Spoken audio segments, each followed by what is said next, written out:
आज हमारा टॉपिक जो स्टार्ट होने वाला है वो है सोविंग के ऊपर। सोविंग, सीड सोविंग कैसे करना चाहिए और किस तरीके से हम सीड सोविंग करेंगे, इस पर हमारी पूरी चर्चाएं होंगी। तो देखिए, जो सोविंग है वो कब स्टार्ट होती है, इस पे चर्चाएं करते हैं। सबसे पहले सोविंग होता है क्या है सर?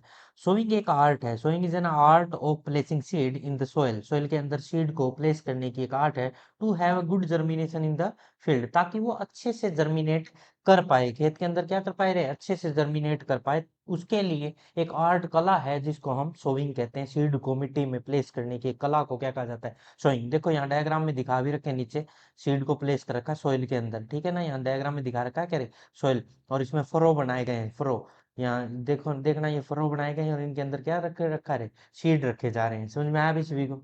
मैं थोड़ी सी बातें और बता दूं तुम्हें, जो कि बहुत ही जरूरी है। सबसे पहले ये बताओ, मानसून कब आता है भाई?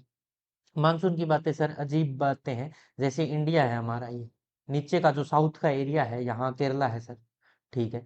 तो इस एरिया को हम कहते हैं साउथ वेस्ट एरिया। क्या कहते हैं इसको sir? South west, south west area, ठीक है सर, वेस्ट। और यहाँ से जो समुद्री एरिया है, यहाँ से एयर, यहाँ से मानसून स्टार्ट होता है। और ये केरला से होना, यहाँ से चलना स्टार्ट करता है सर, यहाँ से ऐसे ऐसे केरला के ऊपर से, ठीक है। तो मानसून सबसे पहले यहाँ आता है, हाँ सर, मानसून सबसे पहले यहाँ आता है मानसून। और कब आता है भाई ये मानसून यहाँ इस एरिया में?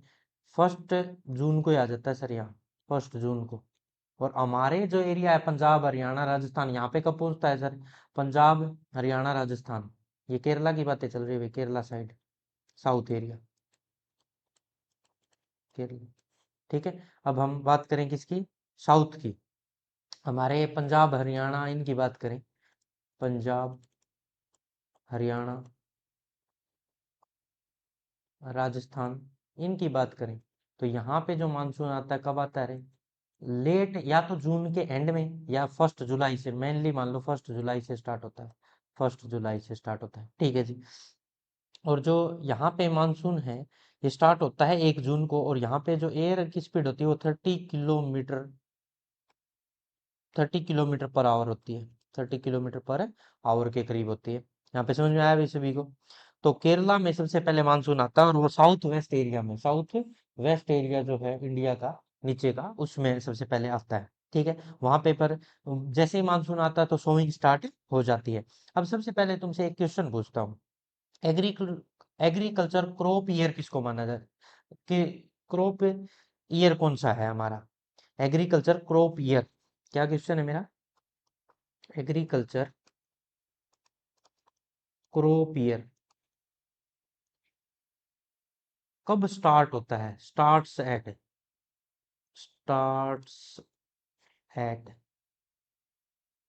कब स्टार्ट होता है, बताएगा कोई भी?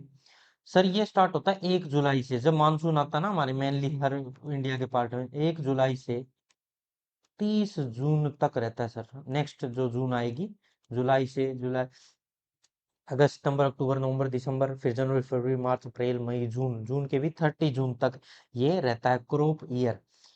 स्टार्ट्स होता है 1 जुलाई से, क्योंकि 1 जुलाई को क्या आता है, मानसून आता है सर। मानसून से स्टार्ट होता है, मानसून से स्टार्ट होता है क्या? क्रॉप ईयर, फसलों का उगाया जाना स्टार्ट होता है यहाँ से। ये क्वेश्चन बहुत बार एग्जाम में पूछा जा चुका है। Agriculture crop year starts at 1 July to 30 June. Sir अब जो हमारे फसलें हैं वो मेनली 3 तरह की हैं। कौन कौन सी फसलें हैं भाई? देखिए, फसलें हमारे, फर्स्ट बात करते हैं खरीफ की फसल से। स्टार्ट जो होता है कब होता है रे? खरीफ से स्टार्ट करते हैं सर हम, खरीफ, ठीक है। खरीफ के बाद रबी की फसल आएगी सर। रबी के बाद जायद, जायद क्रॉप आएगी सर, ठीक है। इनको समर क्रॉप भी बोल दिया जाता है, इनको समर बोल दिया जाता है, समर क्रॉप। इनको क्या बोल दिया जाता है? Winter crop, winter crop. और इनको मॉनसून क्रॉप कहते हैं, या रेन, मॉनसून क्रॉप, या रेनी, और रेनी क्रॉप्स कहा जाता है। क्यों? क्योंकि जो मानसून स्टार्ट होता है ना, वहां पे खरीफ की फसलें उगाई जाती है। रबी की फसलें कब कटती है भाई? रबी की फसलें सर मार्च अप्रैल में इनमें कट जाती हैं। उसके बाद खरीफ, खरीफ को उगाया जाता है कब? खरीफ की फसलें कब उगाई जाती है रे? जुलाई से स्टार्ट, मानसून के साथ स्टार्ट होती है। जैसे हम पेडी बात करते हैं, पेडी की, राइस की, खरीफ की फसल है पेडी, PADD वाई, पेडी, पेडी यहाँ राइस धान को ही कहा गया, अरे धान कहते हैं पेडी, खेत में खड़ा होता है। तो खरीफ की फसल मानसून के साथ स्टार्ट होती है पेडी, पर इसको ना सोइंग नहीं की जाती, राइस की सोइंग नहीं होती, क्या होती है राइस की? ट्रांसप्लांटिंग। ट्रांसप्लांटिंग ट्रांसप्लांटिंग का मतलब समझाना sir, transfer of planting. Transfer of plant को ही कहते हैं ट्रांसप्लांटिंग, ठीक है ना भाई? ट्रांसप्लांटिंग क्या होता है, थोड़ा सा मैं तुम्हें समझा देता हूँ। एक तरह की ट्रांसफर, प्लांट का transfer, transfer planting, transfer plus planting को मिला के ट्रांसप्लांटिंग बना दिया गया, ट्रांसफर प्लस प्लांटिंग। सर ऐसा क्यों? देखो, धान का जो खेत होता है ना, उसके लिए पहले नर्सरी लगाई जाती है। मान लो मेरे को 10 एकड़ में धान उगाना है, तो सबसे पहले मैं प्योद, जिसको कहते हैं प्योद, नर्सरी लगाऊंगा, छोटे छोटे छोटे छोटे धान को उगाऊंगा, और उसमें से वो तैयार होगी, मान लो 1 मंथ के लिए उसको, या उनको 15 डेज के लिए मैं वहां पे रख दूंगा। वो छोटे छोटे छोटे छोटे छोटे छोटे हो जाएंगे ना। अब ये धान के जो खेत में है, ये सारे के सारे क्या हो जाएंगे? अंकुरित हो जाएंगे, सारे के सारे क्या हो जाएंगे? अंकुरित हो जाएंगे। जितने भी मैंने पौध लगाई हैं, ये सारी अंकुरित होगी। अभी इनको उखाड़ के मैं यहाँ से इनको सबको नर्सरी से उखाड़ के कहाँ पे ले जाऊंगा? मेरे फील्ड में, जो मैंने 10 एकड़ के लिए तैयारी करी है, उस फील्ड में लेके जाऊंगा। यहाँ से इनको क्या करूंगा? ट्रांसफर करूंगा। अब इनको सबको क्या कर दूंगा? यहाँ से ट्रांसफर, क्या करूंगा? ट्रांसफर। और प्लांट को ट्रांसफर कर रहा हूँ, और अपने अलग अलग जो खेत हैं उनके अंदर उगाने की कोशिश करता हूँ। इसको कहते हैं ट्रांसप्लांटिंग या ट्रांसफर प्लांटिंग। अरे समझ में आया? अब इन सभी में क्या लहराएगी? थोड़े दिनों के अंदर फसलें लहराने लगेगी धान की। अरे समझ में आ रहा है क्या? इन सभी खेतों के अंदर ये प्रोसेस कहलाता है ट्रांसप्लांटिंग। पर सर जो खरीफ की फसल है, उनकी ट्रांसप्लांटिंग होती है? हर एक की नहीं होती। मैंने पैडी का एग्जांपल दिया, उसकी क्या होती है? ट्रांसप्लांटिंग ही होती है। पैडी के लिए समझ में आया भी सभी को? इसके बाद अगर अब बात करें रबी की फसल, रबी रबी के अंदर मान लो वीट उगाना है किसी को, वीट उगाना है, तो वीट की क्या होती है? सोइंग होती है सर। इसकी सोइंग होगी, और सोइंग होगी तो इसके लिए क्या क्या प्रोसीजर रहेंगे, क्या क्या प्रोसीजर हैं, वो सब हम समझने वाले हैं। सोइंग का तरीका क्या है सर, और जायद क्रॉप है उनकी भी चर्चाएं कर लेंगे, सभी की कर लेंगे। तो सोइंग प्रोसेस है क्या? सोइंग एक आर्ट है, एक कला है मिट्टी के अंदर बीज को उगाने की, ताकि वो अच्छे से जर्मिनेशन कर सके। अगर वो अच्छे से जर्मिनेशन नहीं कर पाया तो सर, अच्छे से जर्मिनेशन नहीं कर पाया तो और प्रॉब्लम आ जाएंगी। क्या क्या प्रॉब्लम आ जाएंगी, उन पे भी चर्चाएं हम करने वाले हैं, देखना भी। पहले मैं थोड़ा सा बता दूं तुम्हें। अगर मान लो वो अच्छे से उसको गुड जर्मिनेशन करना है, और वो कर नहीं पाया, हमने अच्छे से सोइंग नहीं करी, तो हमें दो प्रोसीजर और करने पड़ेंगे, जिनके नाम है थिनिंग, एक को तो कहते हैं थिनिंग, और दूसरे को कहते हैं gap gap filling. Gap filling, thinning और गैप फिलिंग करना पड़ेगा। सर ऐसा क्यों? देखना भाई, थिनिंग क्या होता है पहले तो समझ लो। मान लो मैंने पेड़ पौधे उगाए, और वो बहुत ही गहरे उग गए, बहुत ही गहरे उग गए सर, बहुत ही गहरे उग गए वो, बहुत ही गहरे उग गए। तो उनको अच्छे से ग्रोथ नहीं कर पाएंगे, अच्छे से डेवलप नहीं हो पाएंगे ना वो प्लांट। तो उसके उनको अलग अलग, उनको उनकी छटाई करनी पड़ेगी मेरे को। उनको क्या करना पड़ेगा? छिद्दा करना कहते हैं हरियाणवी मेरे, छिद्दे करने पड़ेंगे उनको, ठीक है? तो क्या करें अब? देखो, जैसे मैं यहाँ से बीच में से उखाड़ दिए कुछ प्लांट, कुछ प्लांट ऐसे उखाड़ देंगे, उनमें से कुछ को उखाड़ना। ये कब होगा? जब ज्यादा उग जाए प्लांट, तब होता है ऐसा, थिनिंग करना पड़ेगा।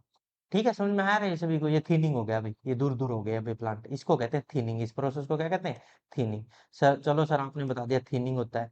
अब इसमें बताओ क्या करें सर? थिनिंग कब होता है? जब मोर प्लांट्स ग्रो कर जाएं, मोर प्लांट्स होंगे तब क्या करेंगे? मोर प्लांट्स की प्रेजेंस में क्या करेंगे? थिनिंग करेंगे।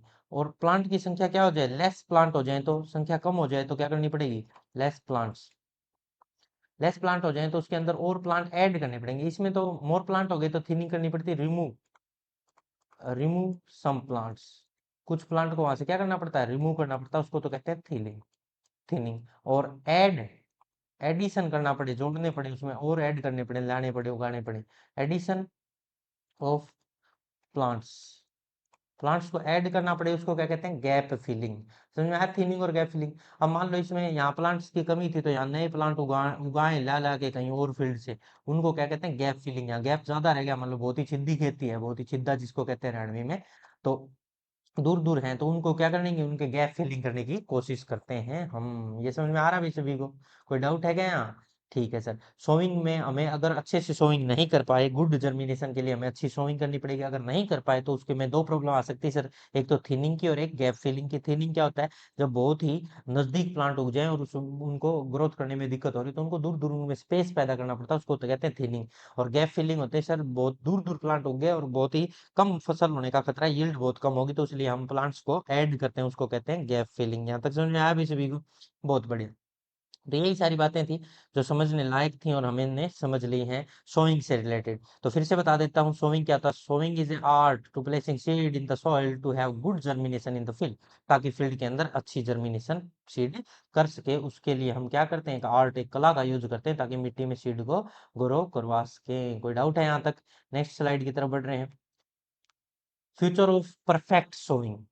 Future of perfect sowing. Perfect sowing का जो फीचर है वो क्या है? तो देखिए भाई, यहाँ पे फीचर्स दिए गए हैं कुछ, इन जिनमें से कुछ फीचर्स मैं तुम्हारे साथ डिस्कस कर रहा हूँ। सबसे पहला दिया गया है करेक्ट नंबर ऑफ सीड पर unit area. Correct number of seed, जैसे मान लो मेरे को 1 मीटर स्क्वायर का एरिया है, 1 मीटर और 1 मीटर का एरिया है, तो ये हो गया 1 metre square area. 1 metre square area, इसमें मेरे पास मान लो सीड होने चाहिए कितने, 50 सीड होने चाहिए। 50 सीड का नंबर कितना होना चाहिए, 50। तो यहाँ पे ऐसा नहीं कि 40 से काम चला देंगे या 100 ही कर देंगे, ना तो ज्यादा ना कम। वहां पे पर यूनिट एरिया में जितने सीड का नंबर होना चाहिए उतना ही प्रॉपर रखें, उसको कहते हैं करेक्ट नंबर ऑफ सीड पर यूनिट एरिया। ये समझ में आया भी सभी को? नेक्स्ट, नेक्स्ट बातें करते हैं हम किसकी, correct depth of sowing. Correct depth का मतलब समझाता हूँ। तुम्हें मान लो किसी भी सीड को, मान लो गेहूं की खेती करनी है हमें, तो 5 सेंटीमीटर से 5 सेंटीमीटर टू 7 सेंटीमीटर, 3 सेंटीमीटर से, सॉरी, 3 सेंटीमीटर से 7 सेंटीमीटर के बीच में रखना चाहिए। अगर एवरेज की बात करें, यहाँ एवरेज बात करें तो 5 सेंटीमीटर डेप्थ होनी ही चाहिए सीड की। अगर इससे कम या ज्यादा है, ज्यादा होगी तो भी वो अच्छे से जर्मिनेट नहीं कर पाएगा, कम हो गया तो उसको धूप की वजह से प्रॉब्लम होगी और वो फिर भी जर्मिनेट नहीं कर पाएगा। ये समझ में आया? Correct spacing between the row to row and plant to plant, ये समझे भाई? मान लो, अब अलग से समझाता हूँ तुम्हें, अलग कलर ले लेते हैं। ये देखो, यहाँ पे मैंने एक सीड उगाया, ठीक है, ये दूसरा, ये तीसरा, ये चौथा, पांचवा, छठा, सातवां, आठवां, नौवां, 10वां, ठीक है, एक रो। अब ये दूसरी, 1 2 3 4 5 6 7 8 9 और 10। फिर ऐसे ही एक रो और तैयार हो जाएगी, ऐसे रो से रो चलती रहेंगी। हाँ सर, रो बनती रहेंगी ऐसे तो। ठीक है भाई, अब देखना रे, सीड से सीड का गैप भी मायने रखता है। यहाँ से सीड और सीड के बीच का गैप है, ये सीड और सीड के बीच का गैप है, ठीक है, ये वाला। यहाँ जो गैप है इसको क्या कहते हैं, सीड से सीड के बीच का गैप। समझ में आ रहा है भाई सभी को? ये वाला गैप, सीड से सीड के बीच का गैप, ठीक है। और रो से रो के बीच का भी गैप होता है। हाँ सर, रो से रो के बीच का भी गैप है। और वो गैप कैसे है, देखना, ये वाला गैप, ये वाला गैप। तो ये स्पेस मेंटेन रखना बहुत जरूरी होता है, चाहे वो सीड से सीड के बीच का हो, चाहे वो रो से रो के बीच का हो, वो कहीं ज्यादा कहीं कम ऐसा नहीं होना चाहिए। नहीं तो हमें हार्वेस्टिंग करने में या पोस्ट हार्वेस्टिंग, जितने भी हमारे जो प्रोसीजर है खेती करने में, उनमें से वीड निकालने में या फर्टिलाइजर डालने में बहुत सारी प्रॉब्लम हो सकती है। अगर हमने रो टू रो स्पेस को मेंटेन नहीं रखा और प्लांट टू प्लांट स्पेस को मेंटेन नहीं रखा तो हमें प्रॉब्लम का सामना करना पड़ सकता है। इसलिए हमें क्या ध्यान रखना पड़ेगा, रो से रो और प्लांट से प्लांट के बीच का गैप को मेंटेन रखने के लिए ध्यान रखना पड़ेगा। यहाँ तक समझ में आया? नेक्स्ट बात करते हैं correct seed rate. Correct seed rate क्या होता है सर? देखो, 1 एकड़ है, मान लो मेरे पास 1 एकड़ जमीन है, ठीक है सर। इसके अंदर मेरे को कॉटन उगाना है, कितना, क्या उगाना है, कॉटन। तो अलग अलग फसल का अलग अलग सीड रेट होता है। तो 1 एकड़ के अंदर मेरे को बताया गया 1 kg कॉटन का सीड काफी है।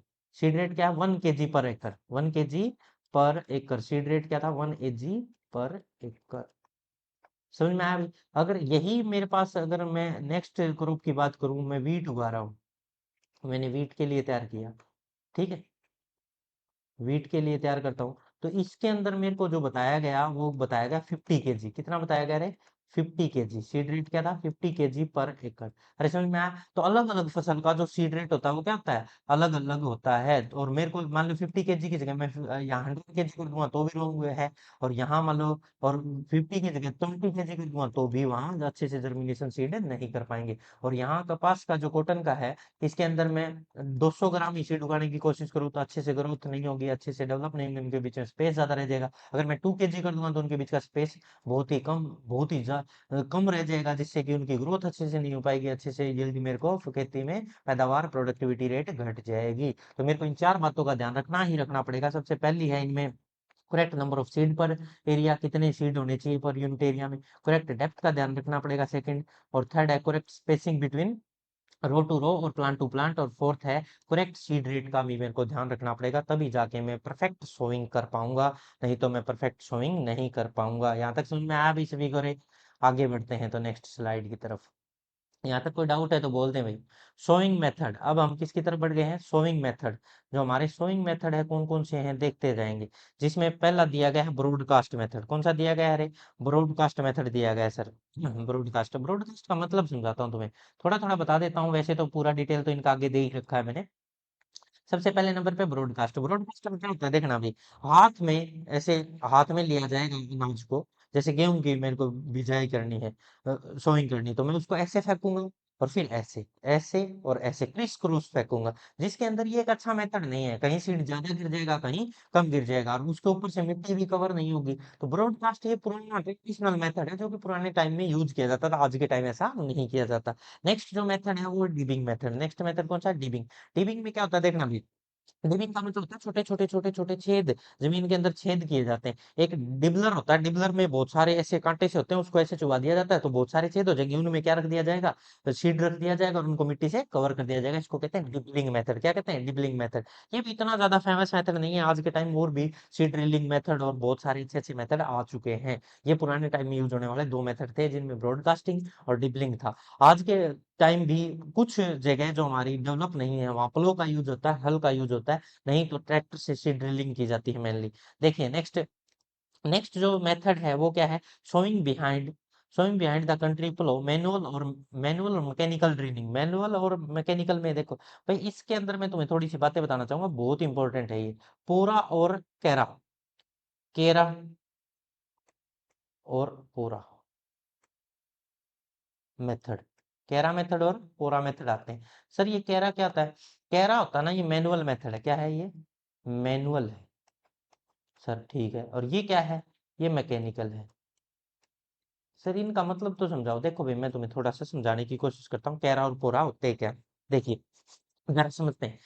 कैरा मेथड एक ऐसा मेथड है, मान लो मेरे दोस्त हो तुम हल चला रहे हो और मेरे को कह रहे हो मैं हल चला के यहाँ फरो बनाता चलूंगा, जमीन के अंदर फरो बनता चलेगा, और तुम पीछे से जैसे हल्के हल आगे जाए वहां एक सीट डाल देना, थोड़ा सा और आगे जाए एक सीट डाल देना, और आगे जाए और सीट डाल देना, और आगे जाए और सीट डाल देना। ठीक है, तो वो मिट्टी को तुम उखाड़ते जा रहे हो प्लो है हल की हेल्प से, और मैं पीछे से उसमें क्या डालता जा रहा हूँ रे?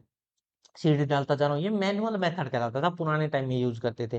ठीक है, फिर आया पोरा मेथड। ये थोड़ा सा मैकेनिकल मेथड है, इसमें लेबर इंटेंसिव मेथड है। इसमें क्या किया गया, जो पोरा में पोर लगा दिया गया, जो हल था ना उसके पीछे से मैं ऐसी सीड नहीं डालता जा रहा, उनके पीछे एक पाइप लगाई मैंने, पाइप के ऊपर पोर है जो बड़ा सारा बोतल टाइप, उसके अंदर से मैं सीड डाल रहा हूँ। ठीक है, मैंने पीछे से हल को पकड़ रखा, आप हल को आगे चला रहे हो और उसमें मैं सीड डालता जा रहा हूँ, उसके अंदर से वो जाके नलकी के थ्रू, एक नलकी लगा दी गई उसके नीचे, उस नलकी के थ्रू वो हल के जस्ट नीचे गिरता जाता है, जा रहा, जहां जहां हल उखाड़ता जा रहा है जमीन को, और वो पीछे से गिरते जा रहे हैं। इसको कह रहे हैं पोरा मेथड, ये एक मैकेनिकल मेथड है।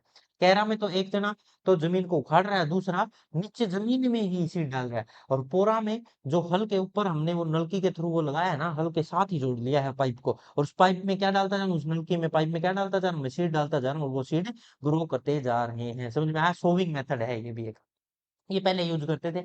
अब आगे बढ़ते हैं, सीड ड्रिलिंग मेथड। कौन सा मेथड पे आगे रे? Fourth method sir, seed drilling method. Seed drilling method होता है ये आज के टाइम ट्रैक्टर की हेल्प से, ट्रैक्टर के पीछे एक मशीन आती है, उस मशीन में बहुत सारे पाइप्स होते हैं, उसमें एक एक में तो फर्टिलाइजर डाल दी जाते हैं, एक में सीड डाल दी जाते हैं, एक साथ भी मिक्स वाली भी आती हैं।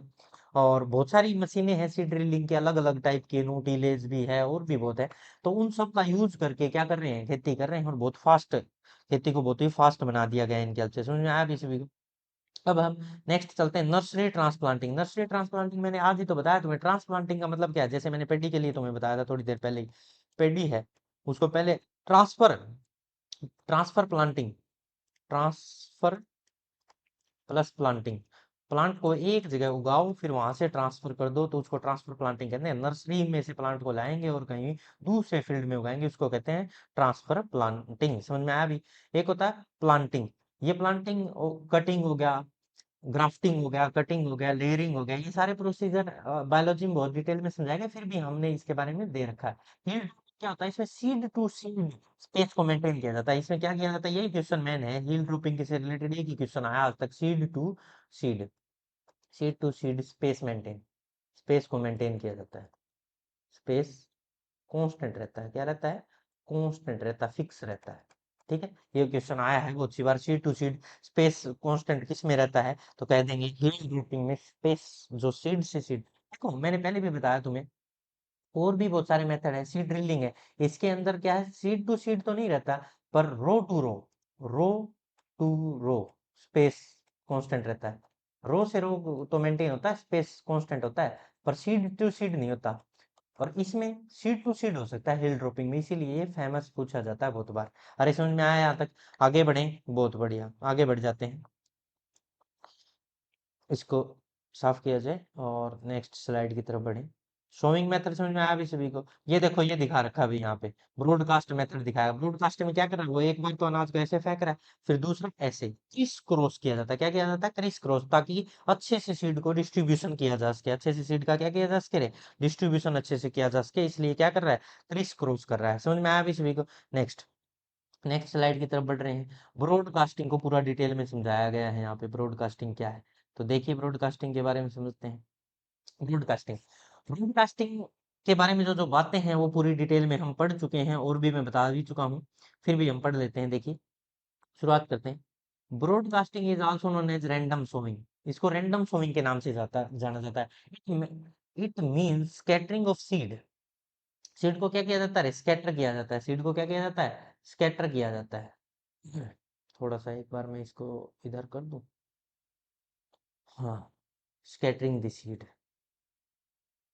यहाँ ही कर देते हैं, कोई दिक्कत नहीं। तो देखिए क्या लिखा हुआ है, स्कैटरिंग की जाती है सीड की, इसी को क्या कहते हैं हम, broadcasting method. Broadcasting is also known as random method, it is the scattering, it means the scattering the field, field seed को क्या करना है, स्कैटर करने के मेथड को क्या कहा जाता है, broadcasting. Broadcasting is mostly followed by the small size to medium size crop, small size से लेकर मीडियम साइज की क्रॉप के लिए क्या किया जाता है, ब्रॉडकास्टिंग किया जाता है सर।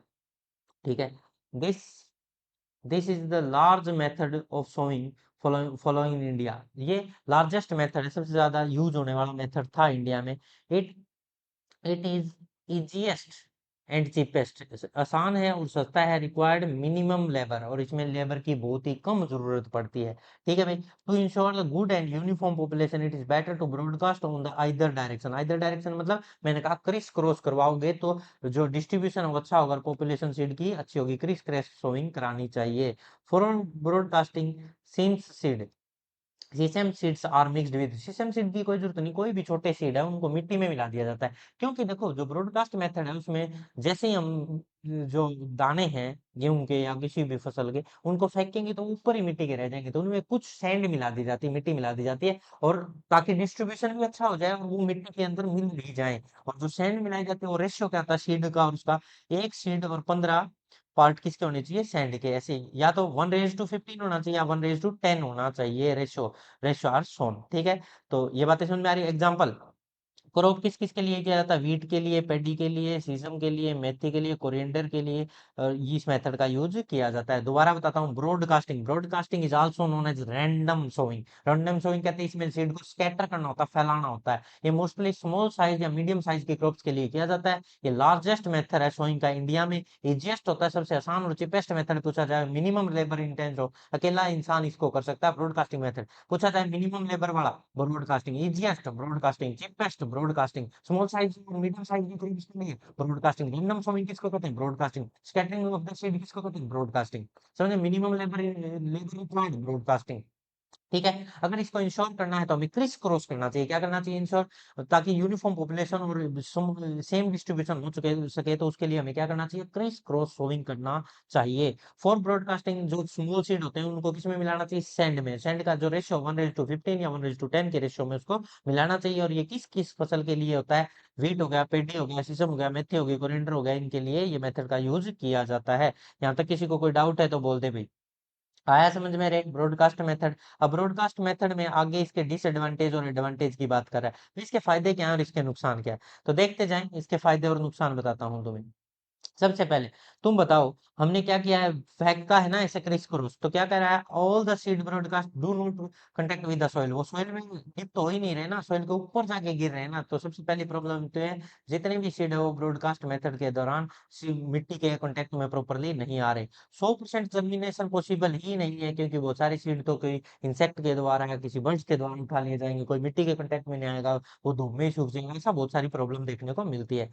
और यहाँ सीड रेट बहुत ज्यादा इनहांस हो जाएगा, बढ़ जाएगा। क्यों बढ़ाना पड़ेगा, मान लो कहीं पे हमें 10 kg की रिक्वायरमेंट थी ना, तो उसकी जगह हमें क्या करना पड़ेगा, 15 kg करना पड़ेगा। क्यों करना पड़ेगा भाई, क्योंकि सर यहाँ पे क्या हो चुका है, सीड रेट बढ़ चुका है। सीड रेट बढ़ने का कारण, क्योंकि यहाँ पे 100% जर्मिनेशन नहीं हो, मिट्टी के कॉन्टेक्ट में ही नहीं आ रही, तो हमें ज्यादा सीड डालना पड़ेगा, ताकि कुछ खराब हो जाए कुछ सीड तो भी हमारी जो खेती है उस पर कोई प्रभाव नहीं पड़े। तो इसलिए सीड रेट को क्या करना पड़ता है, बढ़ाना पड़ता है केजी में, ठीक है।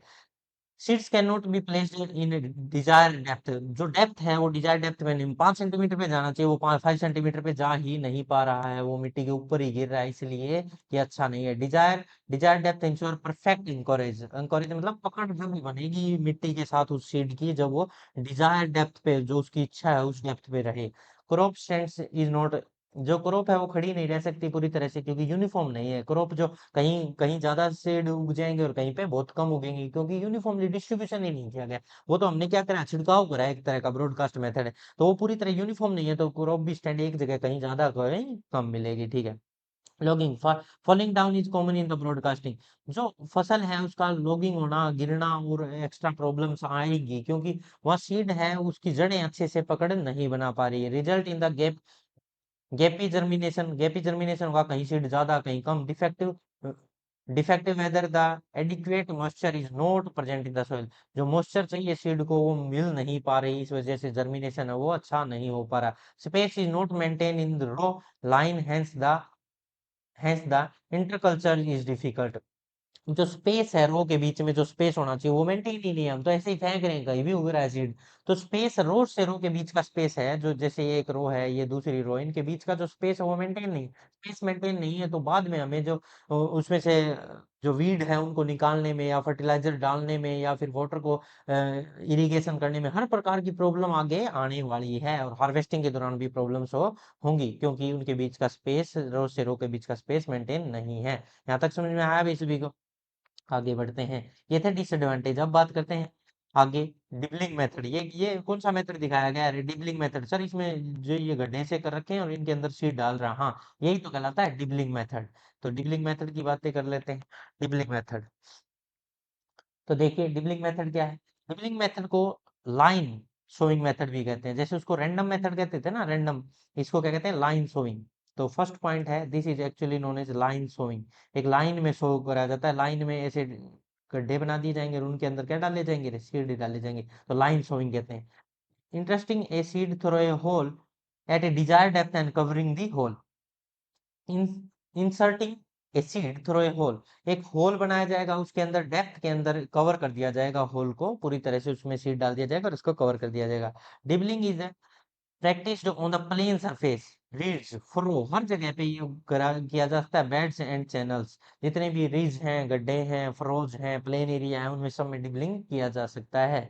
The seed is dibbled 2/3 from the top, top से तो 2/3 डेप्थ पे होना चाहिए, और बॉटम से 1/3 बॉटम पे होना चाहिए, रिज के अंदर, उस गड्ढे के अंदर सीड, ठीक है।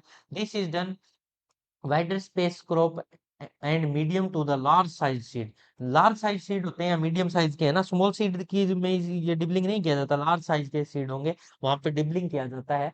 वाइडर स्पेस क्रॉप है जहाँ पे स्पेस मेंटेन किया जाता है बहुत ज्यादा उनके क्रॉप के अंदर, जैसे एग्जांपल दिए गए हैं, बहुत इंपॉर्टेंट है।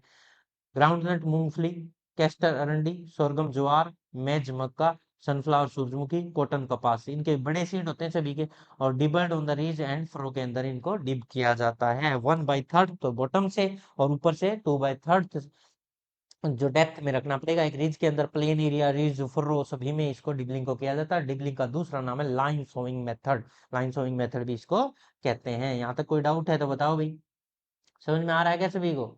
बहुत बढ़िया, नेक्स्ट चलते हैं आगे। अब आ गया ड्रिलिंग। ड्रिलिंग मेथड क्या होता है सर, ये डायग्राम ही दिखा रहा है ना ड्रिलिंग मेथड क्या है। ड्रिलिंग क्या होता है, जो हमारा ट्रैक्टर है, जो ट्रैक्टर है उसके पीछे एक मशीन है, उसमें फर्टिलाइजर, जो ये दिखा रखी है ना, ये नॉर्मल मशीन दिखा रखी है, इसमें फर्टिलाइजर और सीड को मिला के डाल दिया जाता है और इसको चलाया जाता है। फिर इसके थ्रू क्या कर दिया जाता है, ड्रिलिंग करते जाता है और साथ साथ सीड, ये जो जो पाइप्स आए हुए हैं ना यहाँ पे, ये जो पाइप नजर आ रहे हैं सभी को, ये पाइप है जो, ये देखो, ये जो पाइप आए हुए हैं ना, ये पीछे से ये पाइप है, इसके अंदर इनसे क्या किया जाता है, सीड और फर्टिलाइजर को डाला जाता है। और इनसे आगे से तो वो फरो बनाता चल रहा है, आगे आगे वो फरो बनाता जा रहा है, और उनके अंदर पीछे से सीड गिरता जा रहा है। इसको कहते हैं ड्रिलिंग मेथड, ट्रैक्टर की हेल्प से ये किया जा रहा है। समझ में आ रहा है अभी सभी को ड्रिलिंग मेथड। अब नेक्स्ट हम आगे बढ़ते हैं नेक्स्ट स्लाइड की तरफ। उसमें बताया गया ड्रिलिंग, सोइंग और ड्रिलिंग क्या है, कैसे किया जा रहा है। तो देखिए ड्रिलिंग के बारे में समझ लेते हैं। ड्रिलिंग, सोइंग और ड्रिलिंग, देखिए ड्रिल, सोइंग और ड्रिलिंग में क्या दिया गया है। Drilling consist of dropping the seed in the furrow line, furrow line में कंटिन्यूअसली सीड को गिरता रहेगा और कवर होता रहेगा विद द सोइल। देखो अभी मैंने ट्रैक्टर के आगे आगे चलेगा, उसके पीछे सीड गिरते जाएंगे, वो कंटिन्यूअस सीड गिरता रहेगा, फरो आगे आगे फरो बनता जाएगा, पीछे से सीड गिरता जाएगा और मिट्टी से कवर होता भी चला जाएगा। ये लाइन याद रखें, पेपर में पूछी जाती है। कंटिन्यूअस फलो में जो सीड गिरते हैं और कवर सोइल से होते रहते हैं, ऐसा मेथड कौन सा कहलाता है, seed drilling method. In this method sowing implements, implements में सीड ड्रिल हो सकता है, seed cum fert ferti drill. Seed cum ferti drill का मतलब बताता हूँ तुम्हें। देखो अब जो एडवांस जो हमारी जो मशीनें आई हैं, उनमें मैकेनिकल सीड ड्रिल भी कहते हैं इसको, या सीड कम्फर्टी ड्रिल भी कहते हैं। इसमें क्या है, जो ट्रैक्टर के पीछे जो तुम्हें अभी दिखाया गया था, उसमें दो रो बना दी गई हैं। एक में तो फर्टिलाइजर है और दूसरे में क्या है, सीड। सीड पहले गिरता है, साथ साथ फर्टिलाइजर गिरता चला जाता है। पहले क्या था, सीड और फर्टिलाइजर को दोनों को मिक्स करके डालते थे, पहले सीड ड्रिल मेथड था उसमें। तो उसमें क्या, कहीं तो फर्टिलाइजर ज्यादा गिर जाता, कहीं सीड ज्यादा गिर जाते थे, तो प्रॉब्लम थी, कहीं तो ज्यादा सीड उग रहे थे और कहीं कम उग रहे थे, गैप कहीं ज्यादा और कहीं गैप बिल्कुल ही कम हो रहा था। उस वजह से हमने इनको अलग अलग कर दिया और एक ही मशीन में दो अलग अलग पाइप्स लगा दिए गए हैं। अब साथ है सीड गिराने वाली पाइप्स अलग है और फर्टिलाइजर गिराने वाली अलग है, और एक साथ दोनों चीजें गिर रही हैं, और ये जो प्रॉब्लम था स्पेस वाला सीड के बीच में, उसको सोल्व कर दिया गया है। बहुत ज्यादा जो नुकसान नहीं हो रहा सीड का और फर्टिलाइजर का, इस मेथड को कहते हैं सीड कम्फर्टी ड्रिल या फिर मैकेनिकल सीड ड्रिल। ठीक आया समझ में, is use for spacing the seed into the soil, और स्पेस को मेंटेन करने के लिए ऐसा किया गया है।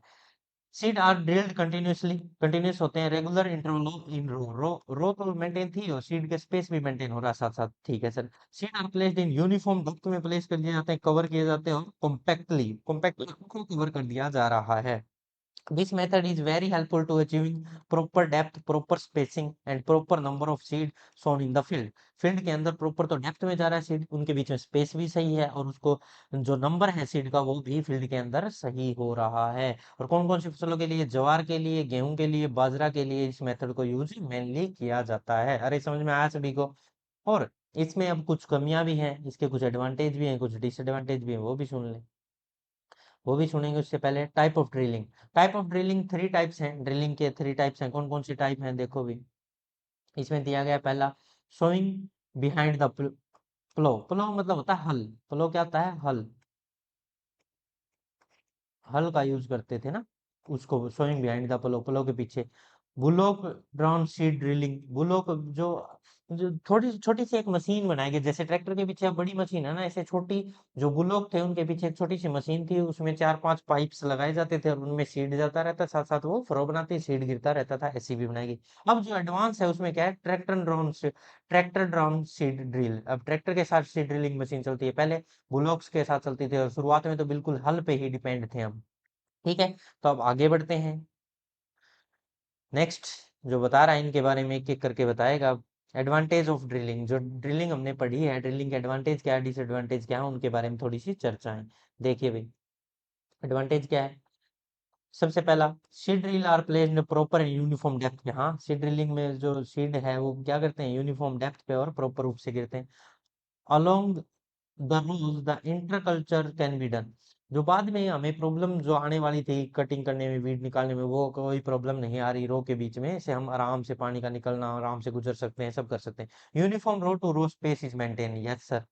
Seed required is requirement is less broadcasting, broadcasting बहुत ज्यादा सीड डालना पड़ता था, क्योंकि वो कहीं ज्यादा कहीं कम गिरा, अन यूनिफॉर्म डिस्ट्रीब्यूशन था, यूनिफॉर्म डिस्ट्रीब्यूशन नहीं था। अब यूनिफॉर्म डिस्ट्रीब्यूशन होने की वजह से क्या, सीड की जो सीड रेट है वो घट चुका है, ब्रॉडकास्टिंग की तरह बहुत ज्यादा नहीं है। Sowing is done in proper moisture level, और जो 5 सेंटीमीटर या 7 सेंटीमीटर तक सीड नीचे जा रहा है तो उसको मॉइस्चर भी प्रॉपर मिल रही है। The quantity of seed required is less, यहाँ पे सीड रेट कम हो चुका है। ड्यूरिंग ड्रिलिंग मैन्योर, मैन्योर जो खाद है, फर्टिलाइजर उर्वरक है, amendment can be applied with seed, seed के साथ खाद या उर्वरक को आसानी से डाला जा सकता है। ये बातें समझ में आई सीड ड्रिलिंग के, ये तो थे एडवांटेज। अब बात करते हैं आगे, आगे बढ़ते हैं।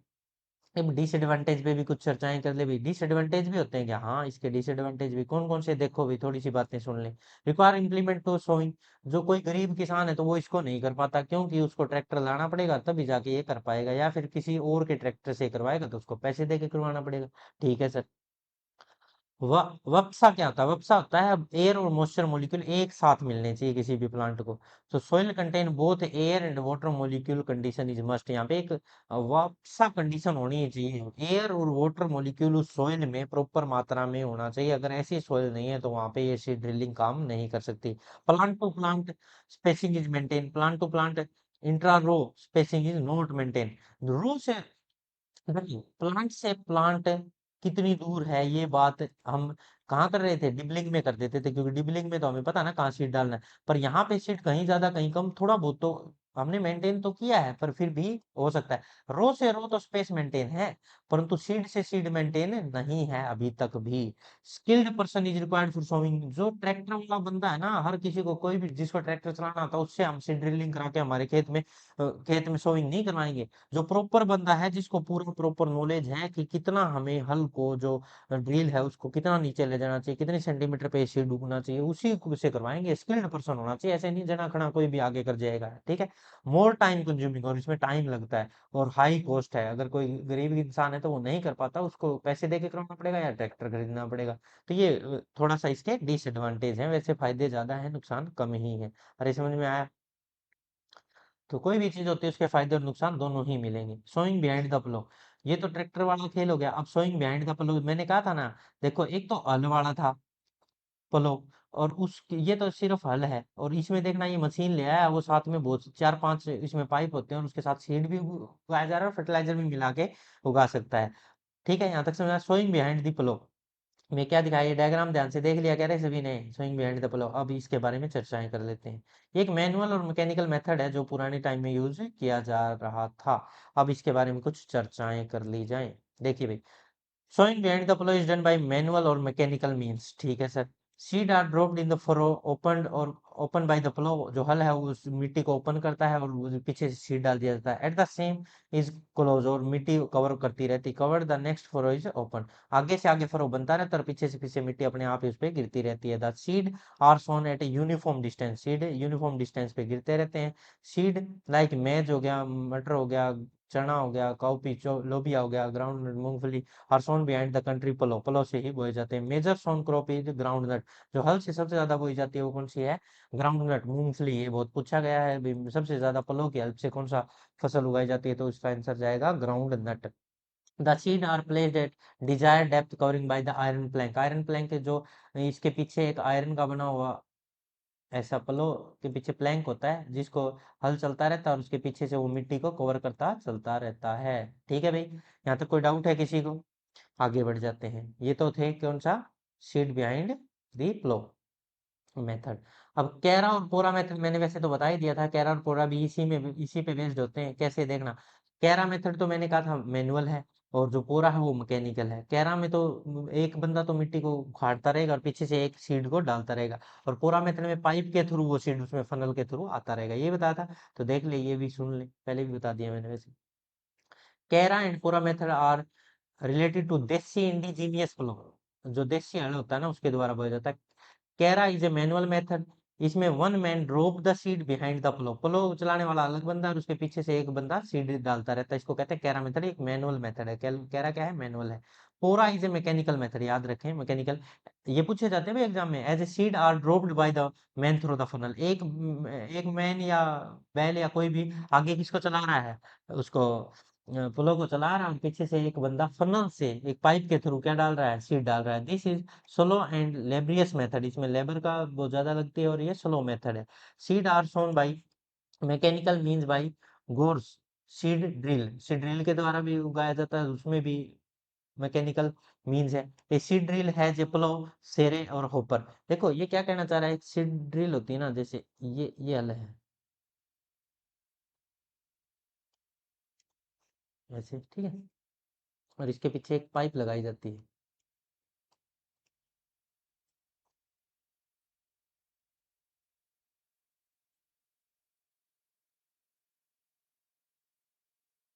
ठीक, अब ये आगे से मिट्टी को उखाड़ता चलेगा और इसमें से ऊपर से कोई भी बंदा सीड डालता रहेगा, और वो सीड ये तो मिट्टी को उखाड़ के जाएगा और पीछे से सीड गिरता जाएगा मिट्टी में। अरे समझ में आ रहा है? तो यही बता रहा है ये, जो पलो होता है उसमें एक तो सिरे होता है और एक होपर, ये तो होपर हो गया और ये सिरे हो गए। ठीक है, समझ में आया भाई सभी को? Seed are placed in on hopper, जो सीड होते हैं वो किस में डाले जाते हैं, होपर में डाले जाते हैं, जो कि नीचे गिर गिर के अपने आप मिट्टी में उगते रहते हैं। अरे समझ में आया भाई? यहाँ तक किसी को कोई डाउट है तो बोल दे। कैरा और पोरा मेथड एग्जाम में आने के चांसेस बहुत ज्यादा हैं। क्रॉप इन नर्सरी, नर्सरी का मतलब मैं तुम्हें थोड़ा सा समझाता हूँ। जैसे मेरे पास एक खेत है और मेरे को धान उगानी है कहीं दूसरे खेत में। अरे यार ये कैसे जाएगा? हाँ अब ठीक है, मेरे को धान उगानी है, ठीक है। तो मैंने क्या किया, मेरे को 10 एकड़ में धान उगानी, तो मैंने 1 एकड़ में प्योद तैयार करनी पड़ेगी ऐसे छोटे छोटे, ये जो डायग्राम दिखा रखा है बहुत सारे हरे हरे प्लांट, तो मैं छोटे छोटे छोटे छोटे उसमें धान के जो चावल हैं वो उगा दूंगा बहुत ही ज्यादा।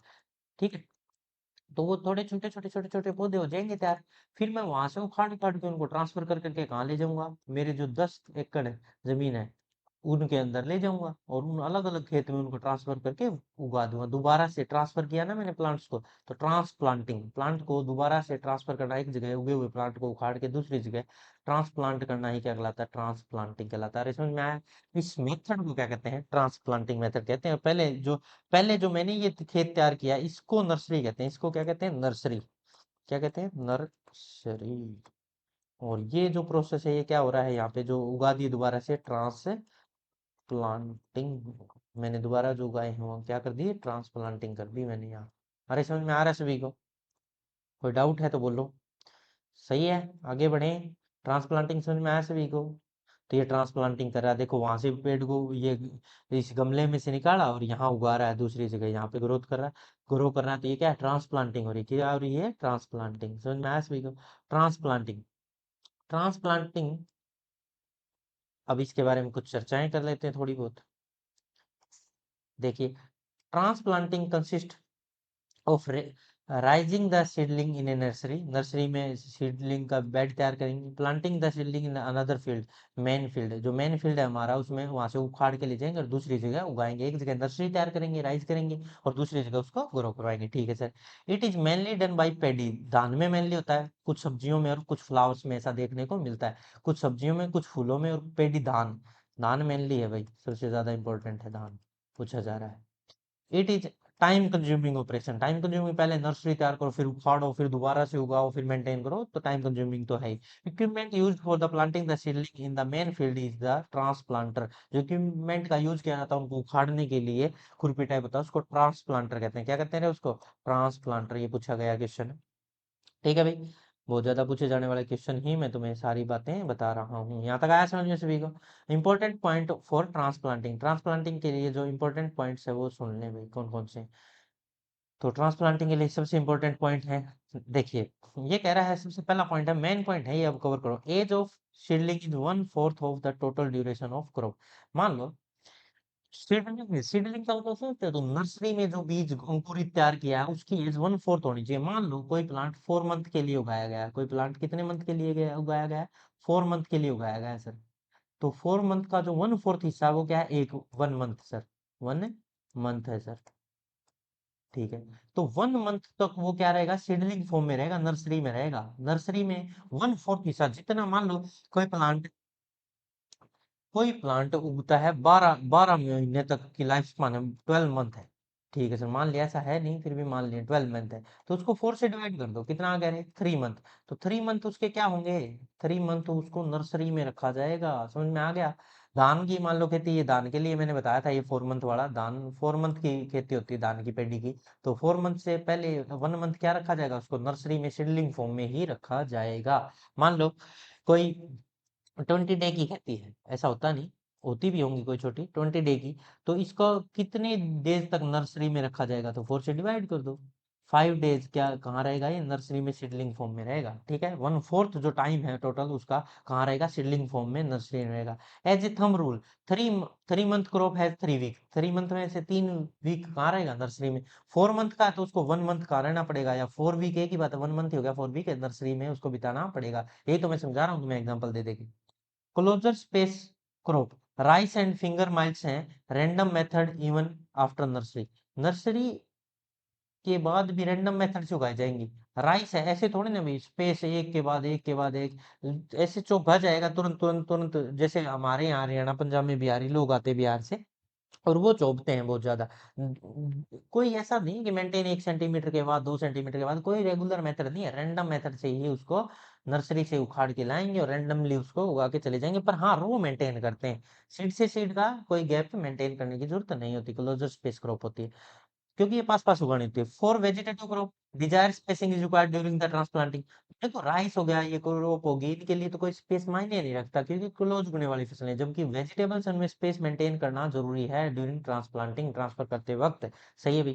ट्रांसप्लांटिंग सोक, ये क्या होता है, देखो मान लो आप कहीं भी बुआ फूफा के पहली बार चले गए, कहीं भी मामा के बुआ के कहीं भी चले जाते हो, तो वहां पे आपका मन तुरंत नहीं लगता, आपको एडजस्ट होने में टाइम लगता है, वहां पे एडजस्ट होने में टाइम लगता है, आप मुरझाए मुरझाए से रहते हो 1-2 दिन। ऐसे ही जो प्लांट उखाड़ के एक जमीन से दूसरे फील्ड में लाया गया ना, एक फील्ड से दूसरे फील्ड में ट्रांसप्लांट करने के लिए, वो मुरझा जाता है कुछ समय के लिए, तो उसको कहते हैं ट्रांसप्लांटिंग शोक में आ गया वो। क्या आ गया, वो शोक में आ गया, तो उसको एंटी ट्रांसपेरेंट दिए जाते हैं। एंटी ट्रांसपेरेंट मतलब उसका ट्रांसपीरेशन रेट को स्लो करवा दिया जाता है, ताकि ये वाटर का लॉस कम करे, इसलिए ऐसा भी किया जाता है, तो इसको ट्रांसप्लांटिंग सोक कहते हैं। पीरियड आफ्टर ट्रांसप्लांटिंग, ट्रांसप्लांटिंग के बाद सीडलिंग शो नो ग्रोथ, उसमें ग्रोथ नहीं होती कुछ समय के लिए, वो मुरझाया मुरझाया सा रहता है।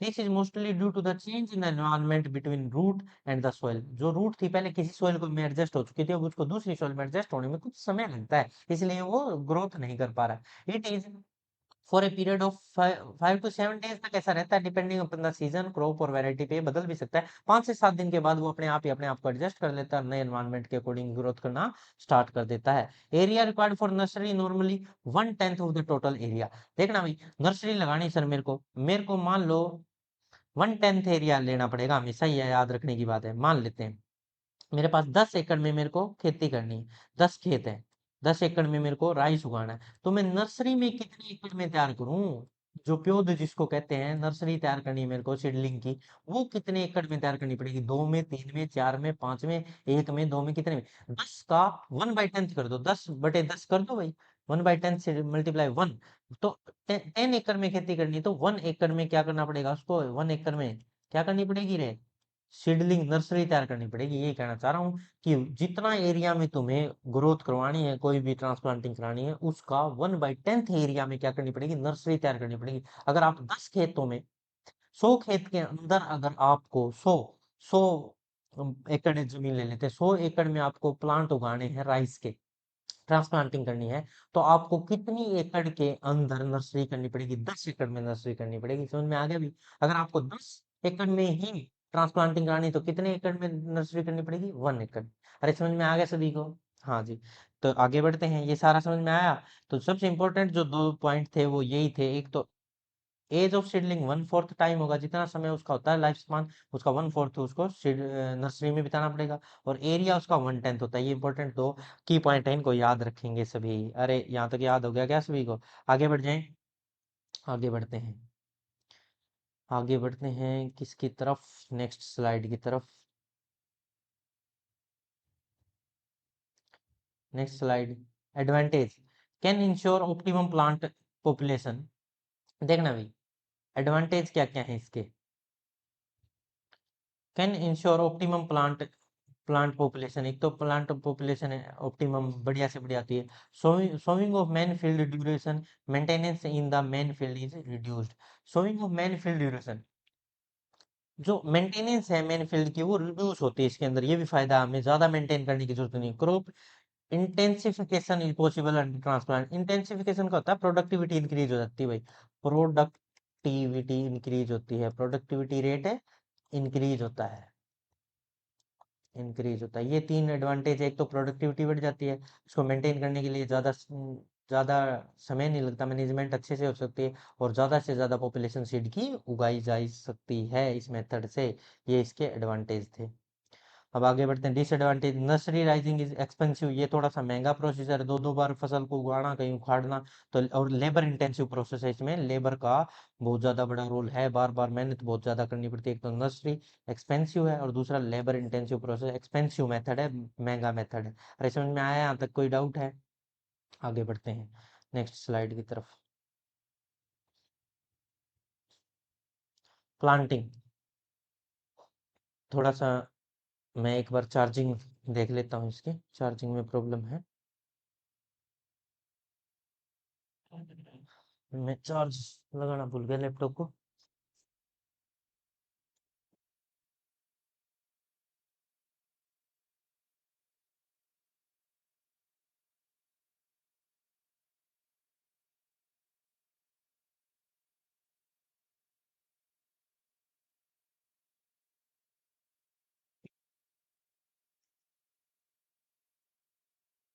देखिए तो आगे बढ़ते हैं। अब हम जो नेक्स्ट मेथड की बात कर रहे हैं वो क्या है? प्लांटिंग। प्लांटिंग पे चर्चा करनी है ना हमें, हाँ। अब प्लांटिंग पे चर्चा कर लेते हैं। देखिए तो प्लांटिंग क्या है,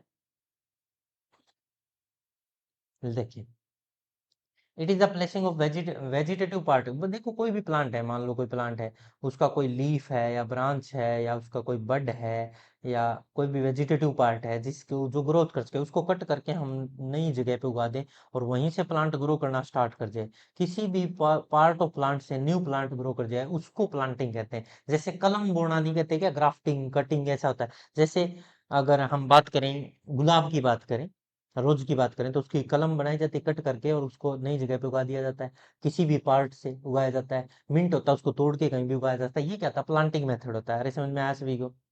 तो देखो ये लिखा है, it is the placing of vegetative part of crop which is vegetatively propagate in the land outfield. Land outfield जो मेन एरिया है उससे दूर कहीं भी उगाया जा सकता है। एग्जाम्पल के तौर पे ट्यूबर ऑफ पोटेटो, देखो कोई भी आलू, मान लो ये मेरे पास आलू है और इसके अंदर ये आंखें हैं, यहाँ भी आंखें हैं, यहाँ भी आंखें हैं, तीन है, चार है मान लो यहाँ, तो इसको कट करके एक अलग आलू पैदा किया जा सकता है, इसको कट करके अलग, और इसको कट करके अलग, और इसको अलग, तो चार अलग अलग आलू के पेड़ बोए जा सकते हैं, पोटैटो के चार प्लांट पैदा किए जा सकते हैं यहाँ से। अरे समझ में आ गया क्या? तो tuber in eyes of potato, tuber कह लो आइज पोटैटो, और जिंजर में मिलती है, टर्मरिक में भी ऐसा दिखने मिलता है। कटिंग ऑफ स्वीट पोटैटो को कट करके बोया जा सकता है, ग्रेप्स की भी बेल को उगाया जा सकता है, शुगर केन को भी कट करके बोया जा सकता है। ये सारे प्लांटिंग के एग्जाम्पल है। अरे समझ में आया क्या सभी को? प्लांटिंग समझ में आ गया भी? तो आगे बढ़ते हैं प्लांटिंग से। आया समझ में प्लांटिंग सभी को? अब लास्ट है टॉपिक हमारा हिल ड्रॉपिंग। हिल ड्रॉपिंग में एक ही क्वेश्चन आ रहा है, बार बार मैं फिर बता रहा हूँ। हिल ड्रॉपिंग में सीड से सीड के बीच का स्पेस मेंटेन रहता है, यही क्वेश्चन आज तक हिल ड्रॉपिंग में आया। मैं उस क्वेश्चन को बार बार लिख भी रहा हूँ, मैं बोला शुरुआत में भी तुम्हें। यहाँ प्लांट टू प्लांट, जो plant to plant row is not constant, ये कह रहा है नोट कांस्टेंट किस में? सीड ड्रिलिंग में नहीं थी। पर देखो ये कह रहा है in case of drilling, drilling वाले केस में मेंटेन नहीं थी, पर यहाँ हील ड्रॉपिंग है ना, यहाँ प्लांट टू प्लांट या seed to seed, plant to plant space है वो कांस्टेंट है। स्पेस क्या है?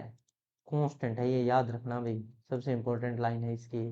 Plant to plant space constant है, ये स्टार 3 स्टार है, ठीक है, ये पॉइंट आ सकता है एग्जाम में। In this method few seeds are dropped in hill. Hill का मतलब यहाँ वो पहाड़ी वाला हिल नहीं है, अरे हिल का मतलब है ग्रुप, गुच्छे में एक साथ उगाए जाते हैं। एक गड्ढा गड्ढा है, उसके अंदर बहुत सारी सीड डाल दी, फिर दूसरा थोड़े उतने ही स्पेस पे दूसरे स्पेस पे उसमें डाल दिए, फिर तीसरे स्पेस में, फिर चौथे में, तो कंटिन्यूस स्ट्रीम में उगाए जा रहे हैं और वहाँ गैप मेंटेन किया जा रहा है सीड से सीड का, ठीक है। So in this method, seeds are dripped in a hill at a fixed place, not in a continuous stream. Continuous stream में नहीं, हम यहाँ पे उगा गए, फिर हमने देखा इतनी इतनी दूर है, इतना इतना गैप मेंटेन कर लिया हमने और उसके अंदर उगाते जा रहे हैं। ठीक है, कंटिन्यूस स्ट्रीम नहीं है जैसे सीड ड्रिलिंग में होता है। The spacing between the hill to hill मतलब वो जो सीड का ढेर है या इकट्ठा हिल बनी हुई है, उससे दूसरे हिल के बीच का गैप क्या है, maintain. Hill to hill row is a constant, तो मैंने लिख दिया, प्लांट टू प्लांट लिख लो, सीड टू सीड लिख लो, या हिल टू हिल लिख लो, स्पेस है वो क्या है, constant. This equipment is called planter, जो इक्विपमेंट है उसको प्लांटर कहते हैं। क्या कहते हैं रे इसको, प्लांटर कहते हैं। जो वो गड्ढे करता है ना वो प्लांटर, मान लो यहाँ 5 सेंटीमीटर पे, तो अगला भी 5 सेंटीमीटर, 5 सेंटीमीटर, 5 सेंटीमीटर पे, प्लांटर की हेल्प से किया जाता है। ठीक है, in case of seed driller जो होता है, the seed are dropped in the continuous stream में and spacing between the plant to plant is row is not constant. Row तो मेंटेन होती है, प्लांट से प्लांट स्पेस मेंटेन नहीं रहता सीड ड्रिल में, पर हिल ड्रॉपिंग में प्लांट टू प्लांट या सीड टू सीड या हिल टू हिल स्पेस कांस्टेंट रहता है। यही बात मेन थी। इस तरह से हमने ये सोविंग वाला जो टॉपिक था हमारा, इसको कंप्लीट कर लिया है। इसके जो पीडीएफ नोट्स हैं तुम्हें वहाँ टेलीग्राम का लिंक मिलेगा, इस लेक्चर के नीचे इसको पढ़ोगे जब टेलीग्राम का लिंक मिलेगा, और वहाँ से कर लेना डाउनलोड, और आपको टेलीग्राम डाउनलोड करें और वहाँ से आपको नोट्स मिल जाएंगे प्रॉपर। नोट्स लिखने के टाइम वेस्ट ना करो रे, कोई भी बच्चा अपना टाइम वेस्ट लिखने में ना करे, उससे अच्छा तो रिवाइज करने में, बार बार 2-4 बार लिखोगे, उससे अच्छा तो 5 बार रिवीजन कर लोगे। अब लिखने का टाइम नहीं है, वो जो पूरी साल तैयारी करते हैं ना, वो लिखकर नोट्स बनाते हैं, उनको रिवाइज करते हैं। परंतु जो लास्ट टाइम अब 3 मंथ के लिए तैयारी कर रहे हैं, तो उसके, या 1 मंथ से तैयारी कर रहे हैं, या 10 दिन बचे हैं, तो ऐसा कुछ भी नहीं है। तुम्हें लिखने पे जोर न देके तुम्हें तुरंत जल्दी जल्दी जल्दी जल्दी चीजों को रिवाइज करने पे जोर देना चाहिए। और अब ये तो है पार्ट 1, शोइंग का पार्ट 1 है, और पार्ट 2 आएगा, उसमें क्वेश्चन भी डिस्कस करूंगा इसके सारे, जितना मैंने पढ़ा है इससे रिलेटेड 10 या 20 क्वेश्चन मैं जरूर दूंगा तुम्हें, वो करके दिखाने हैं मेरे को। ठीक है, मिलते हैं नेक्स्ट वीडियो में। All the very best, thank you भाई।